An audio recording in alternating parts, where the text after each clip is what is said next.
ಪ್ರೀತಿಯನ್ನಿಟ್ಟು ಮಂಕುತಿಮ್ಮನ ಕಗ್ಗವನ್ನ ಕೇಳುತ್ತಿರುವ ಎಲ್ಲ ಕೇಳುಗರಿಗೂ ನಮಸ್ಕಾರ. ಇಂದಿನ ಜ್ಞಾನವ ಬೆಳಕು ಕಗ್ಗ ಸರಣಿ ಸಂಚಿಕೆ 194 ಕಗ್ಗ ವ್ಯಾಖ್ಯಾನದೊಂದಿಗೆ ನಾನು ಕರುಣಾಕರ ಬಳಕೋರು. ಕಗ್ಗ ಗಾಯನದಲ್ಲಿ ವಿದ್ವಾನ್ ಸುರೇಶ್ ರಾವತ್ ಅವರು.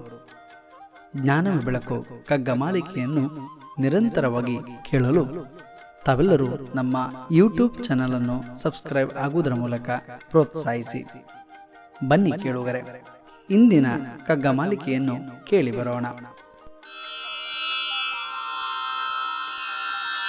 ಚೀಟಿಯಾಟದ ದಿನದಿ ತಾನೋರ್ವ ನಿರ್ವರಗೊಲ್ ಆಟವಾಡುತ್ತಲಿ ತನ್ನೊರ್ತನವ ಮರೆವ ಮಾಟದಲ್ಲಿ ಬೊಮ್ಮನು ತನ್ನೇ ಕಥೆಯ ಜೀವ ಪಾಟಿಯಲಿ ಮರೆತಿಹನು ಮಂಕುತಿಮ್ಮ. ಮಾಟದಲ್ಲಿ ಬೊಮ್ಮನು ತನ್ನೇ ಕಥೆಯ ಜೀವ ಪಾಟಿಯಲಿ ಮರೆತಿಹನು ಮಂಕುತಿಮ್ಮ ಮಂಕುತಿಮ್ಮ. ಬಂಧುಗಳೇ, ದಿನನಿತ್ಯದ ಬದುಕಿನಲ್ಲಿ ಕೆಲವು ಕ್ಷಣ ಮನಸ್ಸಿಗೆ ಬಹಳಷ್ಟು ಬೇಸರವನ್ನು ಉಂಟು ಮಾಡುತ್ತದೆ.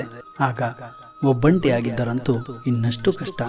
ಆ ಒಬ್ಬಂಟಿತನ ಬೇಸರವನ್ನ ಕಳೆಯಲು ಏನಾದರೂ ಆಟವೋ ಅಥವಾ ಗಾಢವಾಗಿ ಆಲೋಚಿಸಿ ಗತಿಸಿ ಹೋಗಿರುವ ನೆನಪುಗಳನ್ನು ಮರು ನೆನಪಿಸಿಕೊಂಡು ಆ ಕ್ಷಣವನ್ನು ನಾವು ಆನಂದಿಸುತ್ತೇವೆ. ಅಂತೆಯೇ ಸಮಯವನ್ನು ಕಳೆಯಲು ಹಲವು ಮಾರ್ಗಗಳಿದ್ದಾವೆ.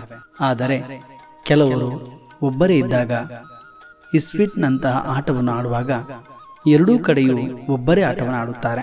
ಹಾಗೆ ಅವರು ಆಟವನ್ನು ಆಡುವಾಗ ಮೈ ಮರೆಯುತ್ತಾರೆ. ಭಗವಂತನೂ ಕೂಡ ತಾನು ಸೃಷ್ಟಿಸಿರುವಂತಹ ಈ ಜಗತ್ತಿನಲ್ಲಿ ಎಲ್ಲ ಜೀವಿಗಳ ಒಳಗೆ ತಾನೂ ಒಂದಾಗಿ ಜಗತ್ತಿನ ಅನುಭವವನ್ನು ಅನುಭವಿಸುತ್ತಾ ಮೈ ಮರೆಯುತ್ತಿದ್ದಾನೋ ಎಂಬ ಭಾವವನ್ನು ಮಾನ್ಯ TVG ಅವರು ಈ ಕಗ್ಗದಲ್ಲಿ ಪ್ರಸ್ತಾಪಿಸುತ್ತಾರೆ. ಭಗವಂತನು ಇಡೀ ಜಗತ್ತಿನಲ್ಲಿ ಸಹಸ್ರಾರು ಜೀವರಾಶಿಗಳನ್ನ ಸೃಷ್ಟಿ ಮಾಡಿದ್ದಾನೆ. ಅವುಗಳಿಗೆ ಚೈತನ್ಯವನ್ನ ಕೊಟ್ಟು ಕಾಲ ಕಾಲಕ್ಕೆ ಗಾಳಿ, ನೀರು, ಆಹಾರಾದಿಗಳನ್ನು ಒದಗಿಸುತ್ತಾ ಅವುಗಳೊಂದಿಗೆ ಕಷ್ಟ ಸುಖಗಳ ಆಟವನ್ನು ಆಡುತ್ತಾನೆ. ಆ ಮೂಲಕವೇ ಪರಬ್ರಹ್ಮನು ತನ್ಮಯತೆಯೊಂದಿಗೆ ಜೀವರಾಶಿಗಳಲ್ಲಿ ತನ್ನನ್ನೂ ತಾನು ಮರೆತು ತಲ್ಲೀನವಾಗಿ ಆಟವಾಡುತ್ತಾನೆ. ಹೀಗೆ ಸೃಷ್ಟಿಯ ವಿಸ್ಮಯದಲ್ಲಿ ನಾವೆಲ್ಲರೂ ತಿಳಿದುಕೊಳ್ಳಬೇಕಾಗಿರುವಂಥದ್ದು ಬಹಳಷ್ಟು ಇದೆ. ಅಂದರೆ ನಾನು ಎನ್ನುವಂಥದ್ದು ಇಲ್ಲಿ ಶೂನ್ಯವೇ ಸರಿ. ಅಹಂ ಭಾವಗಳನ್ನು ಬಿಟ್ಟು ತೊರೆದು ಆ ಪರಮ ಚೇತನಕ್ಕೆ ಶರಣಾಗಿ ಬದುಕನ್ನ ಸಾರ್ಥಕ ಮಾಡಿಕೊಳ್ಳಬೇಕಾಗಿದೆ. ಬಂಧುಗಳೇ, ನಾಳೆ ಇನ್ನೊಂದು ಕಗ್ಗದೊಂದಿಗೆ ಬರುತ್ತೇವೆ. ಅಲ್ಲಿಯವರೆಗೆ ನಮಸ್ಕಾರ, ಶುಭ ದಿನ.